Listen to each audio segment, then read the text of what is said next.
Hi everyone, math tips के online coaching platform पर आप सबका स्वागत है। आज के इस लेक्चर में करेंगे हम यूनिट 4 और यूनिट 4 का चैप्टर नंबर हम 8 कर रहे हैं, जो है हमारा डिफरेंशियल इक्वेशन। और डिफरेंशियल इक्वेशन की एक्सरसाइज हम ऑलरेडी कंप्लीट कर चुके हैं। अभी हमारी जो सीरीज चली हुई वो एग्जाम्पल की चली हुई है। इसके हमने 6 तक एग्जाम्पल कंप्लीट कर लिए हैं डिफरेंशियल इक्वेशन के चैप्टर नंबर 8 के। तो आज के इस लेक्चर में हम डिस्कस करेंगे एग्जाम्पल नंबर 7। क्या? एग्जाम्पल नंबर 7 के पार्ट डिस्कस करेंगे। आप जल्दी से जल्दी सेशन को शेयर कर दीजिए और जो बच्चा चैनल पे फर्स्ट टाइम विजिट कर रहा है वो चैनल को सब्सक्राइब कर ले, ताकि उसको आने वाली हर वीडियो का नोटिफिकेशन है वो मिलता रहे। अदरवाइज बेटा उसका कुछ इम्पोर्टेंट छूट जाएगा और जो एग्जाम के लिए इम्पोर्टेंट होगा। और सारे नोटिफिकेशन आपके पास तभी पहुंचेंगे जब आपने चैनल को सब्सक्राइब कर रखा होगा। देखो इधर ये वाला क्वेश्चन है, dy by dx equal to y tan 2x when y of 0 equal to 2। इसका मतलब क्या? जब आप इस डिफरेंशियल इक्वेशन को सोल्व कर लोगे तो अगर आपकी x की वैल्यू 0 पुट करोगे और y की वैल्यू 2 पुट करोगे तो c का आंसर आपका क्या आएगा? x की वैल्यू अगर आप 2 पुट कर रहे, x की वैल्यू आप 0 पुट कर रहे हो और y की वैल्यू 2 पुट कर रहे हो तो आपकी जो c है ना, कांस्टेंट क्वांटिटी, हर क्वेश्चन में आप ऐसे ही छोड़ देते थे ना, यहाँ पर उस c की वैल्यू निकालनी है आपको और वापिस डिफरेंशियल इक्वेशन में पुट अप करनी है। इसको बोलते हैं solve the following initial value problem. Clear है? जैसे ही आपने डिफरेंशियल इक्वेशन देखी तो आपने क्या किया, इसको आप किससे करोगे? वेरिएबल सेपरेबल मेथड से। Variable separable method. तो क्या किया आपने, dy की तरफ अपना y आ जाएगा और tan 2x की तरफ आपका dx चला जाएगा। इसके बाद आपको क्या करना है? क्या करना है? Apply integral both side. आपने क्या अप्लाई किया? दोनों साइड इंटीग्रल आपने अप्लाई किया both of side.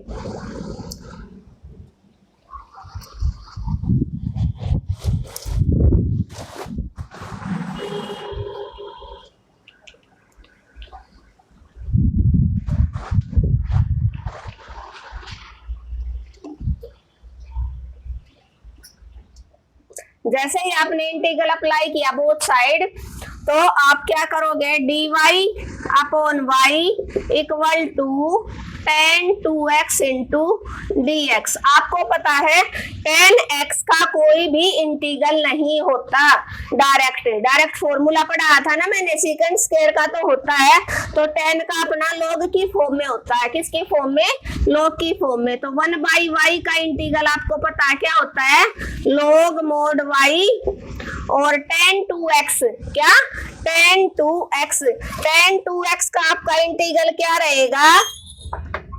tan 2x का इंटीग्रल आपका रहेगा log mod secant 2x upon में x का कोफिशिएंट, एंगल का जो कोफिशिएंट है वो नीचे लिखा जाएगा प्लस c। ये आपका फॉर्मूला बन जाएगा। क्या बन जाएगा? ये आपका फॉर्मूला बन जाएगा log secant mod 2x by में 2 प्लस c। तो आप क्या कर सकते हो, इस 2 को आप एलसीएम ले लो इधर से भी, तो क्या आ जाएगा? Take LCM. तो यहाँ पर ये 2 इधर आ जाएगा, 2 log mod of y equal to log mod sec 2x plus 2c आपका हो जाएगा। और c जब ये दोनों log की फॉर्म में है तो आप c को भी log की फॉर्म में लिख लो, log mod c। तो यहां से आ जाएगा 2 log mod c। क्लियर है? इतना समझ में आ गया आपको? और एक आपको मैंने प्रॉपर्टी बता रखी है, लॉगरिथम में जो वैल्यू आगे होती है वो पावर में कन्वर्ट हो जाती है। किस में कन्वर्ट हो जाती है? पावर में चली जाती है। तो इस 2 को आप पीछे भेजोगे तो log mod y square log mod sec 2x plus ये 2 भी यहाँ चला जाएगा c स्केयर, क्या हो जाएगा log mod c square, log mod c square. अब आपको मैंने एक फॉर्मूला बताया था, क्या फॉर्मूला बताया था लॉगरिथम में? लास्ट के लेक्चर में जिस बच्चे ने लास्ट के लेक्चर देखे हैं वो इस क्वेश्चन को इजीली कर लेगा। जरूरी नहीं है एग्जामिनर ये वहन y ऑफ 0 इक्वल टू 2 ये वाली कंडीशन ना देके सिर्फ ये क्वेश्चन दे दे तो आपको कैसे कर पाओगे, इसीलिए मैंने 7th पार्ट को करवाया। कभी आप यूं सोचो, क्योंकि इस टाइप का ये जो क्वेश्चन है ये तो कम ही देखने को मिलता है, लेकिन इंटेलिजेंट बच्चा वो एक एक चीज को करेगा क्योंकि उसको 60 आउट ऑफ 60 लेके आना है। लेकिन कमजोर बच्चा उसको भी नहीं छोड़ना, क्यों? क्योंकि हो सकता है सिर्फ इतना क्वेश्चन पूछ ले तो आपको सोल्व करना आना चाहिए, ठीक है।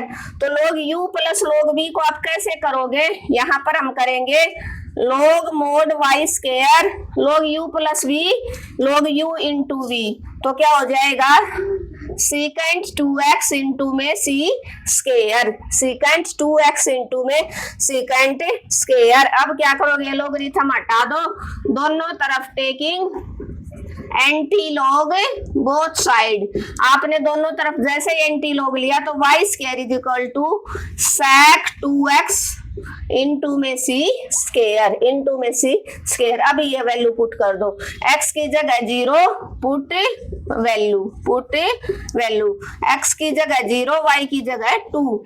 तो आपको पता है secant 0 क्या होता है 1 होता है, तो c square is equal to 4 और c की वैल्यू प्लस माइनस आपकी 2 आ जाएगी। क्या आ जाएगी? c की वैल्यू आपकी प्लस माइनस 2। क्या आ जाएगी c की वैल्यू?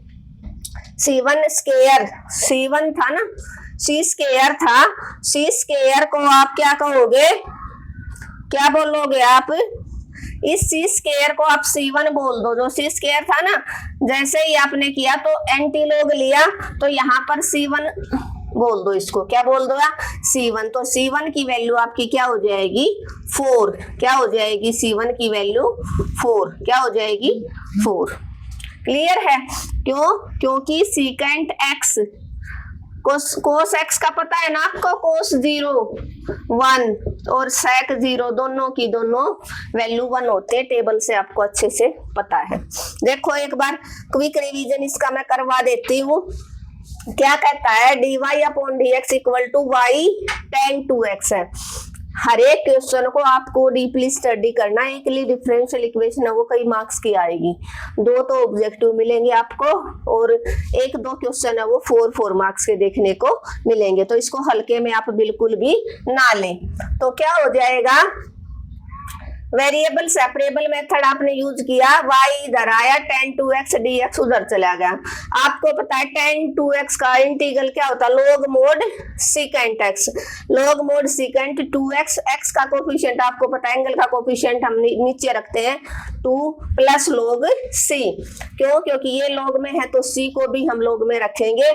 अब एलसीएम, इस 2 को एलसीएम ले लिया, यहाँ भी 2 आ जाएगा, इधर भी 2 आ जाएगा। क्लियर है? इधर से जैसे ही 2 एलसीएम लोगे तो क्रॉस करवा के ये 2 इधर आ जाएगा, 2 log y equal to log secant x plus 2 log c। अब आपको पता है लॉगरिथम में पावर है, अगर पावर को हम आगे भी भेज सकते हैं, आगे जो नंबर होता है वो पावर में कन्वर्ट हो जाता है। तो log y स्क्वायर का mode plus log secant x plus log mod c square, ये पावर भी ऊपर चली गई। इस c स्क्वायर को आप c1 बोल दो, क्या बोल दोगे? c स्क्वायर को आप c1 बोल सकते हो, क्या बोल सकते हो? c1 बोल सकते हो। अब ये फॉर्मूला बन गया log u plus log v। Last lecture में भी मैंने ये करवाया था log u plus log v, तो क्या बन जाएगा log u इंटू v, और माइनस होता है तो डिवाइड में चला जाता है। क्लियर है?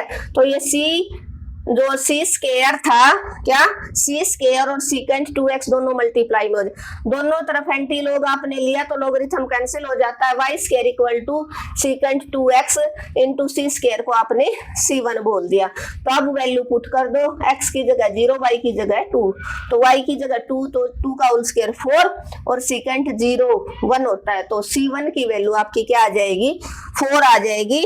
इस c1 की वैल्यू को आप कहाँ पुट कर सकते हो? दो, इस C1 की वैल्यू को वापिस आप इसी इक्वेशन में पुटअप कर दो, तो वो आपका एग्जैक्ट सॉल्यूशन हो जाएगा।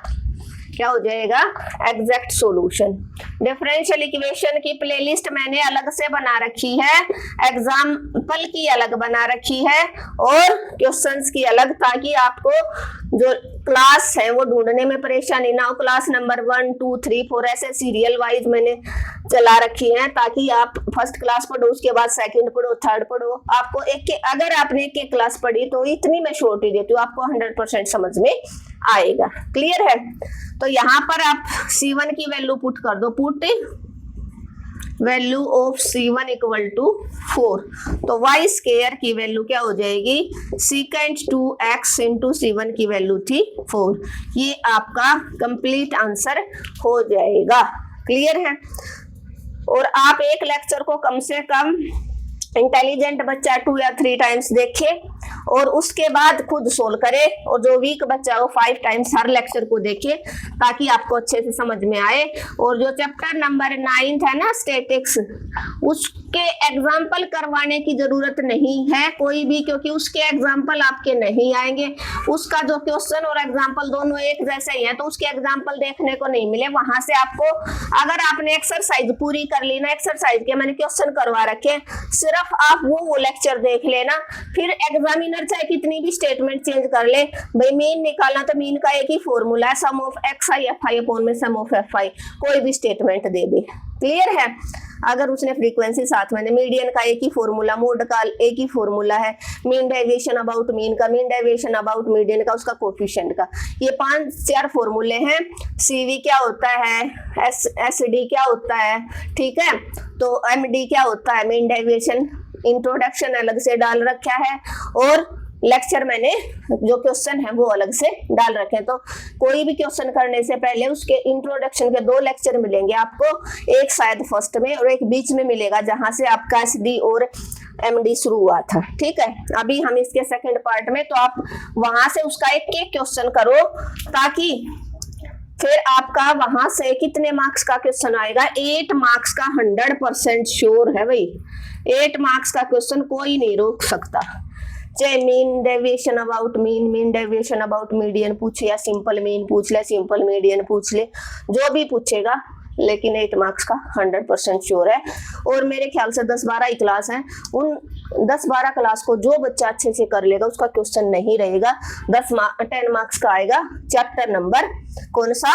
9th, chapter number 9th, 10 marks आएंगे, और 10 मार्क्स आपके पक्के हैं अगर आपने मेरा सारे के सारे मेरे सारे लेक्चर देख लिए और शॉर्ट देख लिए। शॉर्ट में जितने भी ऑब्जेक्टिव बनेंगे वो सारे करवा रखे हैं मैंने।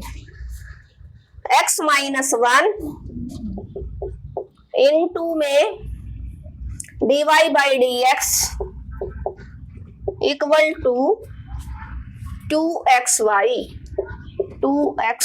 क्या करोगे आप? वेरिएबल सेपरेबल मेथड, तो क्या करोगे आप? dy अपॉन में y हो जाएगा, और 2x अपॉन में x-1 इंटू में dx, ये dx उधर चला जाएगा। अब देखो पावर सेम है, या तो डिवाइड करवाओ या फिर ऐसा बना लो इसको, ऐसा ही dy अपॉन y, 2x 2 बार ले लो, x को आप -1 है ना, तो माइनस का 1 कर दो, प्लस का 1 अपॉन में x-1, प्लस 1 ऐड कर दिया और -1 ऐड कर दिया। अब आप इसको कैसे रख सकते हो? 2 इंटू x-1, इसको एक स्टेटमेंट मान लो, अपॉन में x-1, और 1 बाई x-1 इंटू में dx। क्लियर है? तो ये दोनों कैंसिल आउट, क्या बचा? 2 into 1 plus 1 by x-1 into dx, और ये था आपका dy अपॉन y। अब क्या करोगे आप? अप्लाई कर दो integral both side, dy upon y integral 2 अंदर 1 के साथ हुआ, 2 into dx, 2 bar 1 by x-1 into में dx। आपको पता है 1 बाई y का इंटीग्रल क्या होता है? log mod y। 1 by x का क्या होता है? log mod x। 1 by y का क्या होता है? log mod y और इक्वल टू 2x हो जाएगा, dx का क्या हो जाएगा x प्लस 2 बार 1/x माइनस 1 का क्या होता है log mod x माइनस 1 क्या होता है 1 जो x का होगा 1 वही 1/x माइनस 1 का होगा प्लस c हो जाएगा। अब ये लोगरिथम वाला इसको आप क्या करोगे इधर ले आओ या यहीं के यहीं आप पुट अप कर दो। क्या वैल्यू पुट करनी है y ऑफ 2 इक्वल टू 1 ये पुट करनी है आपको। मीन्स x की वैल्यू 2 और y की value 1 put x is equal to 2 y equal to 1 log mod 1 equal to 2 into 2 plus log mod 2 minus 1 plus c। log 1 क्या होता है 0, log 1 क्या होता है 0, क्या होता है log 1 0, तो 0 इक्वल टू 2 इंटू 2 4 ये भी log 1 बना प्लस c ये भी 0 बन गया। c plus 4 plus 0 plus c equal to 0 means c की वैल्यू आपकी -4 हो जाएगी। क्या हो जाएगी c की वैल्यू -4 हो जाएगी। और इस c की वैल्यू को वापिस आप कहाँ पुट करोगे इस इक्वेशन में। Put value of c in equation first, कहाँ पर इक्वेशन फर्स्ट, तो log mod y equal to 2x plus 2 log mod x minus 1 plus का 4 था प्लस c है ना तो माइनस का 4 हो जाएगा।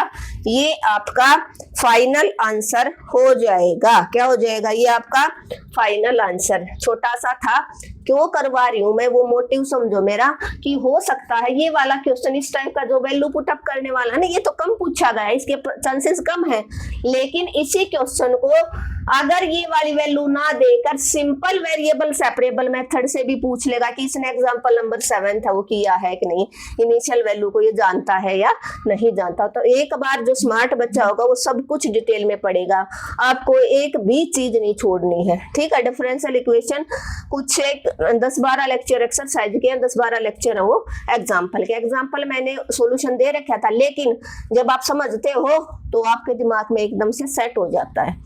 2 प्लेलिस्ट अपनी बना रखी हैं, जिस बच्चे की रीअपीयर है फर्स्ट सेमेस्टर के सारे लेक्चर दे रखे हैं, प्रीवियस ईयर पेपर भी करवा रखे, वहां से जाके देखें। फिर भी मैं आपके लोगों की हेल्प के लिए प्रीवियस ईयर के कुछ इंपॉर्टेंट क्वेश्चन है वो डालूंगी 2-3 लेक्चर में ताकि बच्चा वो पास हो जाए जिसका फर्स्ट सेम का रीअपीयर है, और सेकंड सेम का भी लास्ट ईयर का प्रीवियस ईयर पेपर डालूंगी और 1-2 कुछ इंपॉर्टेंट क्वेश्चन है यदि आप सब बोलोगे तो।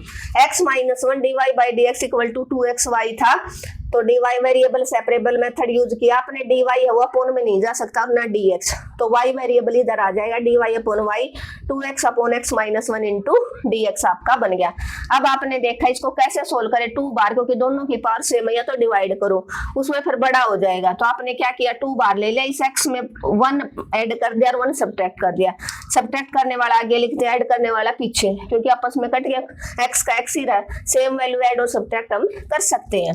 यहाँ से ये एक टर्म बन गया x minus 1 by x minus 1 plus 1 by x minus 1 into dx, ये सेम चीज थी कैंसिल होगी, 1 हो गया 1 बाई x माइनस 1, ये 2 बार रह गया। अभी 2 को अंदर ले गया, apply integral both side, dy upon में y का इंटीग्रल 2 dx प्लस 2 इंटू में इंटीग्रल 1 बाई x माइनस 1, 2 का 2x हो गया plus 2 bar 1 by x minus 1 का 1 by log mod x minus 1, 1 by ax का होता था ना 1 by ax plus b into dx का इंटीग्रल होता log mod ax plus b by a, x का कोफिशिएंट, यहाँ पर x का कोफिशिएंट आपका 1 है। ये फॉर्मूला मैंने अप्लाई किया, जिसने डेफिनेट इनडेफिनेट अच्छे से किया उसको डिफरेंशियल इक्वेशन में किसी तरह की कोई प्रॉब्लम नहीं होगी।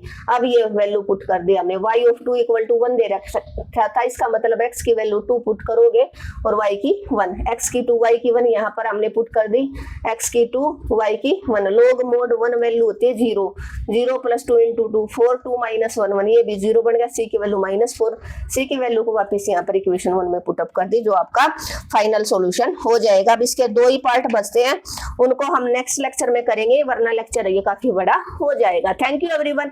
अगर आपको आज का लेक्चर अच्छा लगा तो आपको क्या करना है, आपको अपने चैनल को ज्यादा से ज्यादा शेयर करना है। एटलीस्ट भाई आप 10 स्टूडेंट के पास शेयर करेंगे। जिस बच्चे ने चैनल को अब तक सब्सक्राइब नहीं किया, उसको लगा कि मैडम ने वाकई मेहनत की, आप सब्सक्राइब कर लेना। कमेंट और लाइक करना बिल्कुल मत भूलना। मिलते हैं नेक्स्ट लेक्चर।